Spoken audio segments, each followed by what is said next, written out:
Still bad, he's not. Mother, you show up here pronto. For 61 years, ABC kept this footage locked away. Scenes they deemed too scandalous for American television. Francine York walked onto the Bewitched set wearing nothing but an apron, while Elizabeth Montgomery was secretly going braless on camera as her own form of rebellion. Behind the wholesome suburban magic, affairs were destroying marriages, addiction was claiming lives, and the cast members were dying one by one in what fans would later call a supernatural curse. So let's get into it. 1972, Stage 3 at Screen Gem Studios. The crew assembled for another day of filming Bewitched's 8th season, but this episode would be different. Bewitched, bothered, and Baldoni called for Samantha and Darren to visit Rome, where they'd encounter Venus herself. The Roman goddess transformed from marble statue to flesh by Endora's magic. Director William Asher called action. Francine York walked into frame wearing nothing but a kitchen apron. Well. The studio fell silent. Cameramen froze. Dick Sargent stood speechless as York's character Vanessa offered her services as their new maid, the apron barely covering what television censors absolutely forbade. Television in 1972 operated under the same moral codes since Lucy and Ricky's separate beds. ABC censors monitored cleavage with rulers. Navels were forbidden. A woman in nothing but an apron was unthinkable. But there was York, Venus incarnate, the goddess of love brought to life by Endora's meddling. The cameras captured something unprecedented. A woman walking across primetime television as if nudity were the most natural thing in the world. York delivered her lines about household duties while Montgomery and Sargent exchanged genuine shock. The scene lasted seconds, meant as visual comedy to highlight Endora's absurd scheme. Instead, it drew a line between television's censored past and evolution demanding to be born. The censors would never approve it. Network executives would demand cuts. Sponsors would threaten boycotts. When the episode aired, the scene was edited beyond recognition. American audiences never saw what the crew witnessed that day. For 61 years, the complete footage remained locked in studio vaults. Too scandalous for broadcast, too significant to destroy. Cast and crew whispered about it, but the public never knew, until now. By season 8, Montgomery had grown tired of Bewitched. The show had become a prison. Same kitchen, same spells, same twitched nose week after week. She tried quitting after season 5, but ABC offered unprecedented money. She stayed, but her rebellion began in secret. Montgomery stopped wearing a bra. The decision started gradually. Wardrobe designers noticed. Cameramen saw Samantha moving differently, her silk blouses falling more naturally. But this was 1971. The all-male crew had been trained never to comment on such things. Montgomery later admitted it was both defiance and feminist statement. She couldn't leave the show, but she could make Samantha more real, more connected to the changing world outside suburban television. The censors never caught on. They monitored necklines and hemlines, but missed Montgomery's subtle silhouette changes. ABC executives saw only what they expected, America's favorite witch performing domestic duties. But Montgomery knew. Every braless scene was a statement more radical than any spell, showing housewives they had choices, even small invisible ones. The irony wasn't lost on her. She played a woman who gave up magical powers for suburban life, while using her own power, celebrity, irreplaceability, to push back against the system that created her character.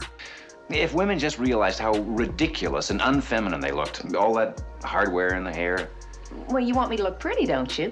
Montgomery's rebellion coincided with women's liberation sweeping America. Feminists called bras instruments of torture.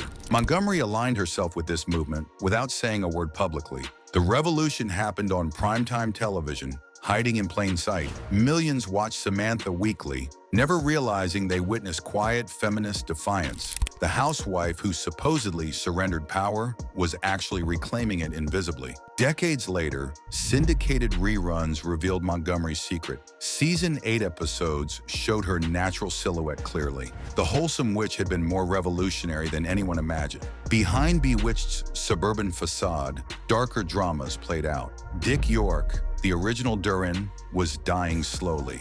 His back injury from They Came to Cordura had become unbearable by season 5. Crews built him special walls to lean against between takes, but pain medication couldn't help anymore. During filming of Daddy Does His Thing in January 1969, York collapsed and was rushed to the hospital. He never returned. His addiction to painkillers had made him unpredictable, forgetting lines, stumbling through dialogue, requiring constant reshoots. Dick York, the original Darren, was dying slowly in front of everyone's eyes. The back injury he had suffered while filming They Came to Cordura with Gary Cooper had been manageable in the early seasons. The crew built him a special slanted wall where he could rest between takes. Scripts were rewritten to keep him sitting or lying down, but by season 5, the pain had become unbearable. York would arrive on set each morning already exhausted, having spent the night fighting waves of agony. He relied on a cocktail of prescription painkillers just to function, but even those weren't enough anymore. During the filming of Daddy Does His Thing in January 1969, York collapsed on set and was rushed to the hospital. He never returned to the show. The official story was health problems. The truth was more complicated. York's pain medication had become an addiction, and his behavior on set had become increasingly erratic. Scene after scene would have to be reshot because York couldn't remember his lines or would stumble through his dialogue. Producer William Asher, Montgomery's husband at the time, faced an impossible choice: shut down production or replace his lead actor. Dick Sargent stepped in to replace York, but the transition wasn't smooth. Agnes Moorehead, who played Endora, made her feelings clear from day one. "I do not like change," she announced at the first script reading with Sargent present. Her hostility toward the new Darren was barely concealed, creating tension on a set that had previously been known for its family atmosphere. Moorehead herself was fighting her own demons. The distinguished actress, who had worked with Orson Welles and earned 4 Oscar nominations, felt trapped by the success of Bewitched. She had negotiated to appear in only 8 of every 12 episodes specifically to maintain her serious acting career. But the show's popularity had typecast her as a witch. She would arrive on set with the Bible in one hand and her script in the other, a reminder to herself and others that she was more than just Endora. The supporting cast faced their own struggles. Alice Pierce, who played the nosy neighbor Gladys Kravitz, was diagnosed with terminal ovarian cancer during the show's 2nd season. She continued working until she could no longer stand, filming her scenes from a wheelchair that was kept just out of camera range. She died in 1966, and Sandra Gould took over the role without missing a beat. The show's producers never acknowledged the tragedy publicly, preferring to maintain the illusion that nothing had changed. Maurice Evans, who played Samantha's father Morris, brought Shakespearean gravitas to his role, but clashed constantly with the show's writing staff. He considered the scripts beneath his talents and would often rewrite his dialogue on the spot, infuriating directors who were already dealing with tight television schedules. His dressing room became a sanctuary where he would retreat to practice Shakespeare between takes, maintaining his sanity by reminding himself of his true calling. The child actors weren't immune to the dysfunction either. Aaron and Diane Murphy, who shared the role of Tabitha, were too young to understand the adult dramas playing out around them, but they could sense the tension. Their scenes were often filmed separately from the main cast to protect them from the increasingly volatile set atmosphere. Even David White, who played Larry Tate, struggled with his role's limitations. The veteran character actor had hoped Bewitched would be a stepping stone to more substantial parts, but instead found himself typecast as the buffoonish advertising executive.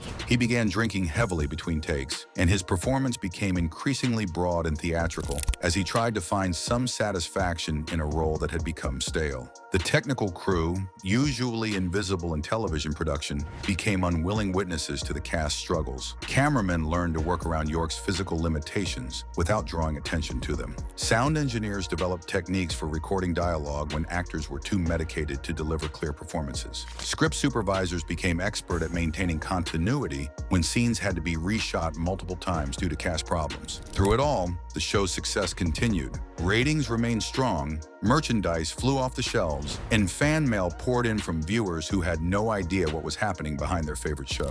The magic of television editing and post-production allowed the problems to be hidden, creating a seamless fictional world while the real world behind it fell apart. The irony was inescapable. A show about a witch who had given up her powers to live a normal life was being created by people whose normal lives had been destroyed by the show's success. The price of fame was measured not just in dollars, but in addiction, illness, and broken relationships that would haunt the cast long after the camera stopped rolling. Elizabeth Montgomery arrived on set for season 8. Her marriage to producer William Asher seemingly stable. They had 3 children and television's biggest hit, but success was about to become poison. Richard Michaels joined the directing staff in 1971. Younger than other directors, he impressed Montgomery with his understanding of her frustration with television's limitations. Unlike many actresses, Montgomery understood production, camera angles, editing techniques. Asher had taught her, but her knowledge went deeper. The attraction was immediate. Montgomery, tired of playing the same character weekly, found someone who saw her as more than a nose-twitching commodity. Michaels saw her intelligence, her artistic ambitions beyond suburban kitchen sets. Asher noticed nothing initially. His attention had been divided for years between his wife and Hollywood starlets. Asher's infidelities were open secrets. Affairs with guest stars, script girls, anyone who caught his fancy. Power was his aphrodisiac. Montgomery had tolerated her husband's wandering for years, understanding Hollywood's rules. But Michaels was different. This wasn't about conquest or momentary attraction. This was about being seen as complete person, not valuable commodity. The affair began during season 8's long filming days. Montgomery and Michaels found reasons to work late, review dailies together, discuss upcoming episodes. The crew noticed their looks, their proximity during rehearsals, but discretion was more valuable than talent in Hollywood. By early 1972, Montgomery was discussing ending Bewitched despite ABC's unprecedented offers. Michaels encouraged her artistic ambitions, painted pictures of life beyond suburban television prison. The revelation came spring 1972 as the show wrapped its final season. Someone told Asher about his wife's affair. His confrontation was volcanic.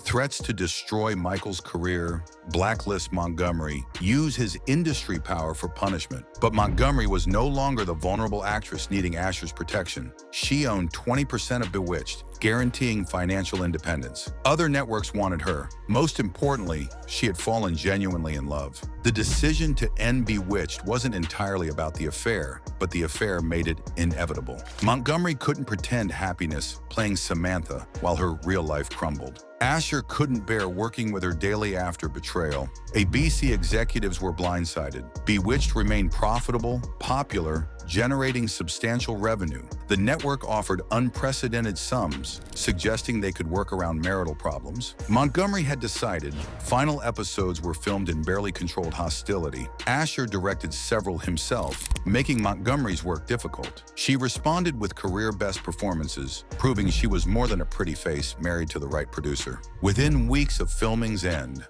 Montgomery and Michaels moved in together. Their relationship lasted 2.5 years before burning out under scandal pressure. Asher and Montgomery divorced in 1973, ending not just marriage but creative partnership that defined 1960s television. Near life's end, Asher told anyone listening that losing Montgomery was his greatest regret. He blamed himself for affairs that drove her away, for taking their marriage for granted. The man who helped create television's most enduring love story couldn't maintain his own. Death stalked the cast with supernatural persistence. Within 30 years, nearly every major cast member was dead, claimed by cancers, accidents, and illnesses that struck with eerie regularity. Fans whispered about a curse. Alice Pierce was first. Ovarian cancer in 1966 at 48, just as she won a posthumous Emmy for Gladys Kravitz. Marion Lorne followed in 1968. Agnes Moorehead, the distinguished 4-time Oscar nominee, succumbed to uterine cancer in 1974 at 73.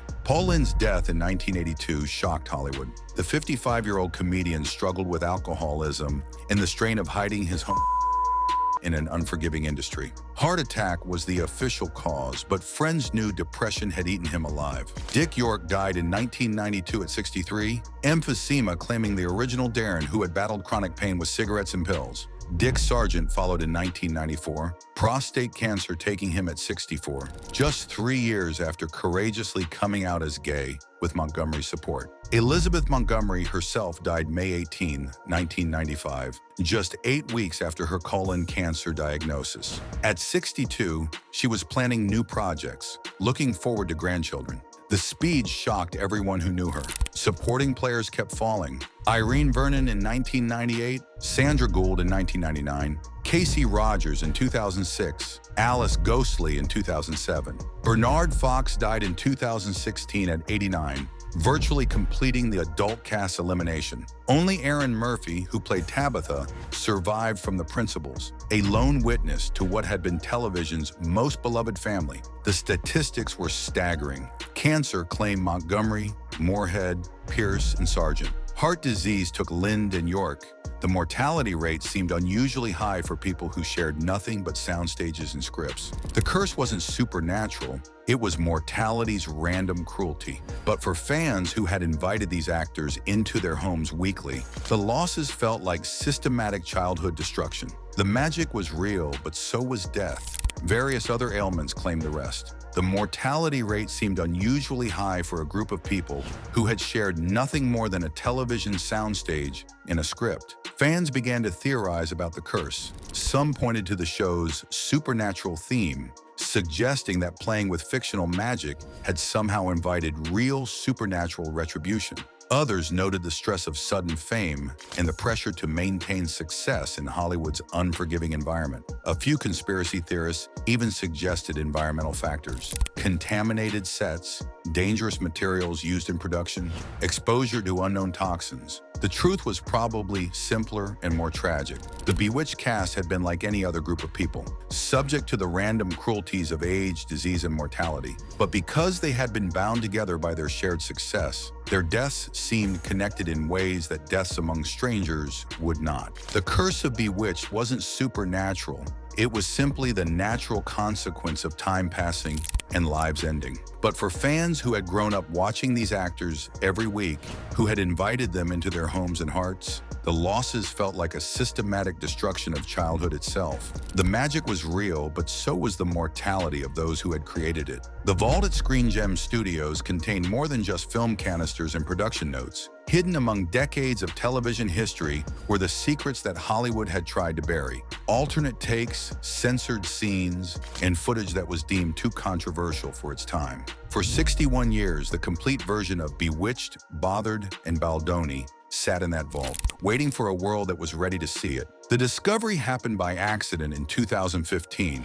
Digital archivists working to preserve classic television shows for streaming platforms were converting old film reels to modern formats when they stumbled upon footage that didn't match any known episode. The scenes showed Francine York in her infamous apron, but these weren't the heavily edited clips that had made it to air. This was the complete sequence, uncut and uncensored. The archivist who found it, Sarah Chen, had been working on the Bewitched collection for months. She knew every episode by heart, could recite dialogue from memory, and had studied the show's production history extensively. But this footage was new to her. She watched in amazement as York delivered her lines in that barely there apron, as Montgomery and Sargent reacted with genuine shock, as the cameras captured something that 1970s television had never dared to show. The legal questions were immediate and complex. Who owned the footage? Could it be released? Would York's estate have any objections? Montgomery had been dead for 20 years. What would she have wanted done with these scenes? The lawyers at Sony Pictures, which had acquired the Screen Gems library, spent months researching the legal implications before concluding that the footage could indeed be released as part of the complete Bewitched collection.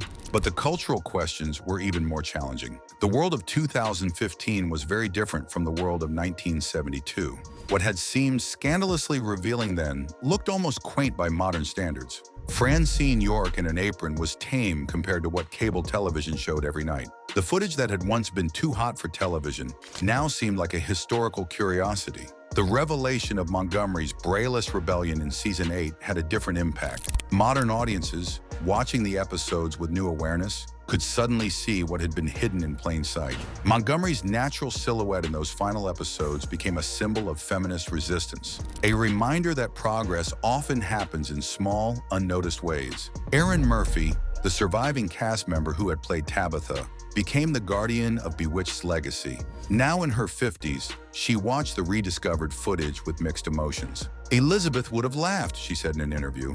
She always said the show was more progressive than people realized. She was right, but even she might have been surprised by how right she was. The release of the complete footage in 2016 created a minor sensation on social media. Clips of York in her apron went viral, not because they were particularly revealing by modern standards, but because they represented a moment when television dared to push boundaries. Montgomery's braless scenes sparked discussions about feminism, body autonomy, and the ways women find to rebel within restrictive systems. But perhaps the most significant discovery was how these revelations changed the way people understood Bewitched itself. The show had always been seen as wholesome family entertainment, a lighthearted fantasy about domestic life. The new footage and insights revealed layers of meaning that had been invisible to contemporary audiences. Samantha's choice to give up her magical powers for love took on new significance when viewed through the lens of women's liberation. Montgomery's off-screen rebellion against both her bra